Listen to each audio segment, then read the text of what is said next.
Assalamualaikum warahmatullahi wabarakatuh. Perkenalkan, saya Asifa Nur Burhana, NIM 86 dari kelas C4 HKR. Pada video kali ini, saya akan membahas beberapa soal terkait dengan ekuitas dan juga liabilitas. Nah, soal yang pertama itu mengenai ekuitas dulu ya teman-teman.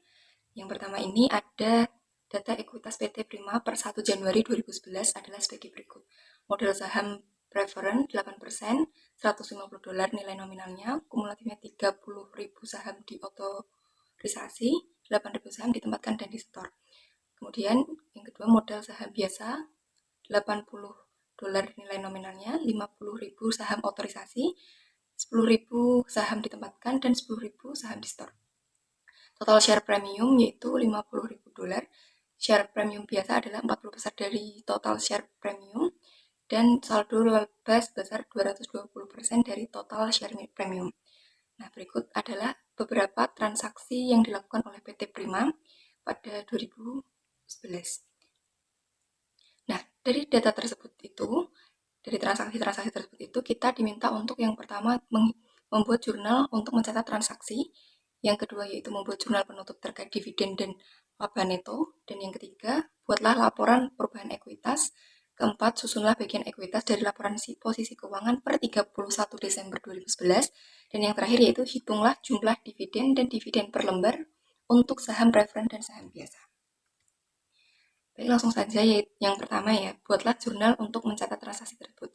Pada tanggal 10 Januari itu penerimaan kas atau bank sebesar $148.000, kemudian disagio saham preference sebesar $13.500.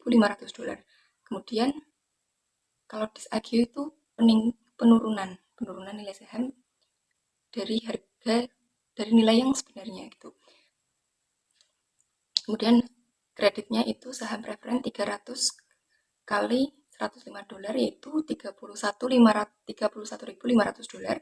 Kemudian saham biasa yaitu $105.000, kemudian agio saham biasa yaitu $25.000.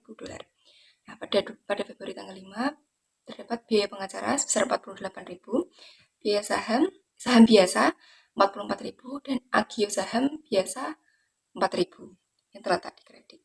Kemudian pada Maret tanggal 20 ini ada peralatan sebesar 50.250, kemudian di agio saham biasa 1.750, kemudian yang di sisi kredit itu ada saham preference 24.000, agio saham preference 1.500 dan juga saham biasanya 26.250. Kemudian April tanggal 15 ada saham treasury di sisi debit sebesar $337.350 sebesar $337.350. Kemudian disagio saham ini juga di sisi debit ya sebesar $77.850. Kemudian di sisi kreditnya itu ada kas atau bank sebesar $415.200. Kemudian pada bulan Mei itu tidak di jurnal karena pada Mei 30 itu melakukan share split 1 menjadi 2.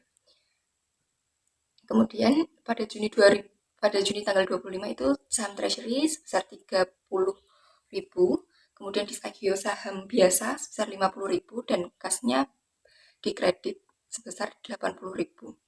Kemudian selanjutnya Juli tanggal 8 itu kasnya bertambah di debit sebesar 136.000, kemudian agio saham dan juga saham treasury itu berada di sisi kredit sebesar 6.000 dan juga 130.000.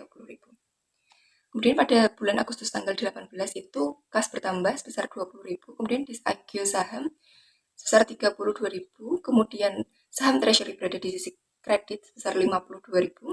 Kemudian pada bulan September tanggal 28 itu kasnya bertambah sebesar 34.400, kemudian disagio saham preference itu sebesar 30.800, kemudian disagio saham biasa itu sebesar 14.000.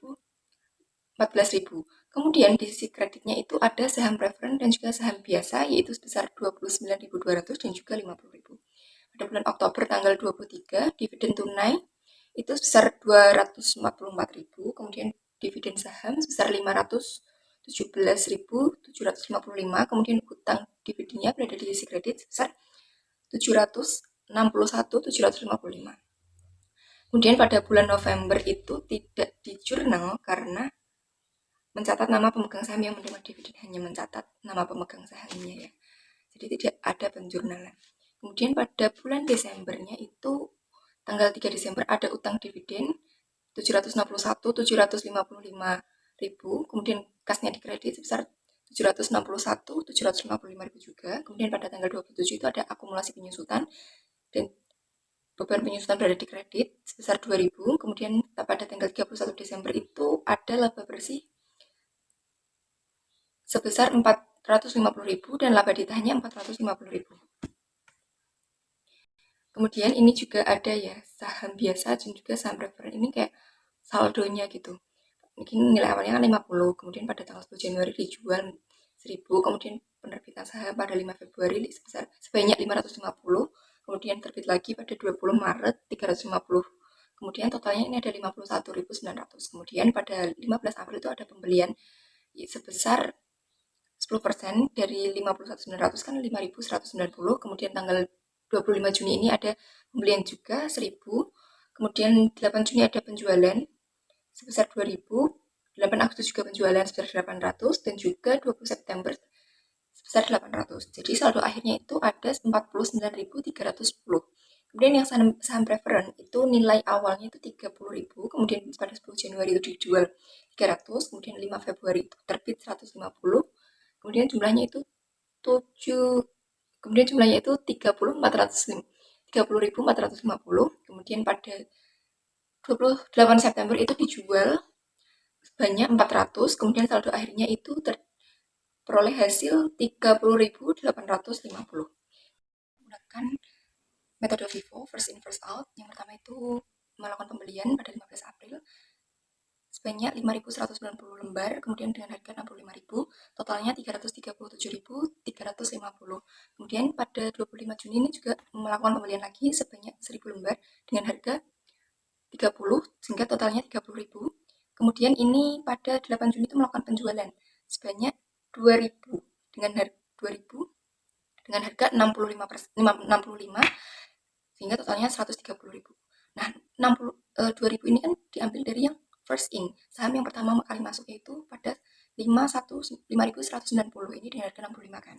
Nah, jadi saldonya itu tersisa 5.190 dikurangi 2.000, jadi sisanya 3.190, harga 65, totalnya 207.350. Kemudian yang lembar saham yang 1.000 itu harganya dengan harga 30, totalnya 30.000. Kemudian pada 28 Agustus ini juga melakukan penjualan lagi sebanyak 800, kemudian masih mengambil dari saldo yang harganya tadi 65 ya.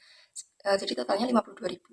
Nah, jadi saldonya yaitu 2.390 dikurang 2.390 dengan harga 65, totalnya 155.350. Kemudian yang 1.000 ini masih utuh ya, dengan harga 30, kemudian totalnya 30.000.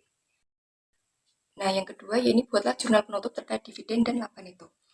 Karena jurnal penutup ini berada di akhir periode, maka pada tanggal 31 Desember 2011 ini ada ikhtisar laba rugi di debit sebanyak 450.000, kemudian di sisi kredit laba bersih sebanyak 450.000. Kemudian ada laba ditahan sebesar 761.755, kemudian dividen di sisi kredit sebesar 761.755. Kemudian yang ketiga yaitu buatlah laporan perubahan ekuitas. Nah, ini diketahui laba awalnya pada 1 Januari itu kan 220% dari 50.000, yaitu 110.000. Kemudian modal awal sahamnya ada dari saham biasa, saham preferen, saham biasanya yang ditempatkan, kemudian saham preferen ditempatkan. Jadi totalnya yaitu 12.140.000. Kemudian ditambah dengan agio saham, saham premium, dan juga laba ditahan sebesar 536.500, kemudian dikurangi dengan disagio saham, dividen. Sehingga total pengurangannya itu 981.655.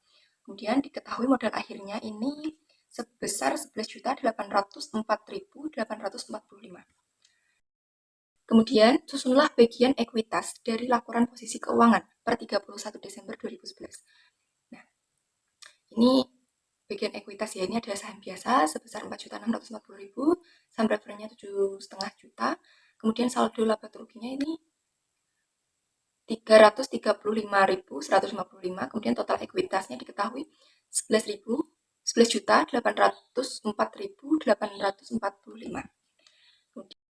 Kemudian yang E yaitu hitunglah jumlah dividen dan dividen per lembar untuk saham preferen dan saham biasa.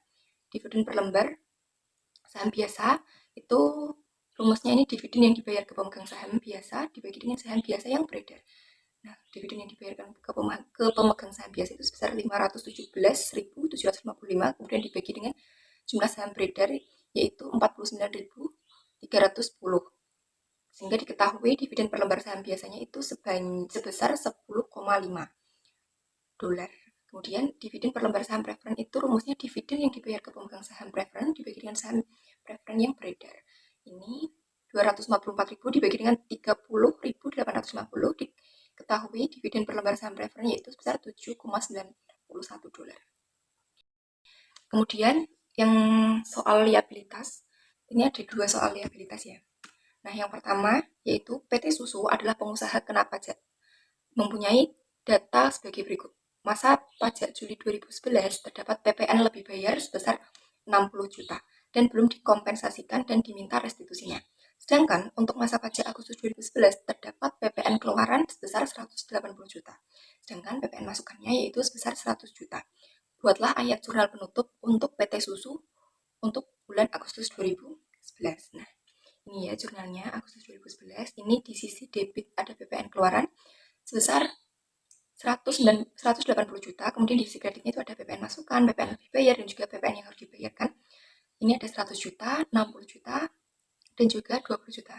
Nah, kemudian PPN yang masih harus dibayar itu kan 20 juta.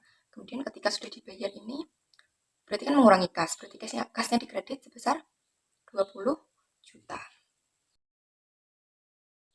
Nah, kemudian soal yang kedua yaitu Sinta dengan status kawin belum mempunyai anak atau K-0 adalah penerima upah harian yang dibayarkan secara harian pada PT Mujur. Pada bulan Oktober 2011, Sinta bekerja pada PT Mujur selama 16 hari kerja dengan menerima upah sebesar 75.000 per harinya. Nah, hitunglah PPh 21 yang harus dipotong PT Mujur atas pembayaran upah harian yang dibayarkan secara harian kepada Sinta dalam bulan Oktober tersebut. Nah, kita hitung dulu ya upah Sintanya selama 16 hari kerja itu kan 75.000 dikalikan 16 diperoleh 1.200.000. Kemudian penghasilan brutonya setahun itu berarti 1.200.000 itu dikalikan 12 bulan diperoleh 14.400. Kemudian PTKP atau penghasilan tidak kena pajaknya karena Sinta ini sudah menikah dan tetapi belum memiliki anak. Ini PTKP-nya pada tahun itu sebesar 17.160.000. Nah, penghasilan kena pajaknya ini masih minus. Jadi PPh 21-nya yang harus disetorkan itu tidak ada karena Sinta ini belum memenuhi syarat PTKP pada tahun itu sebesar 17.160.000.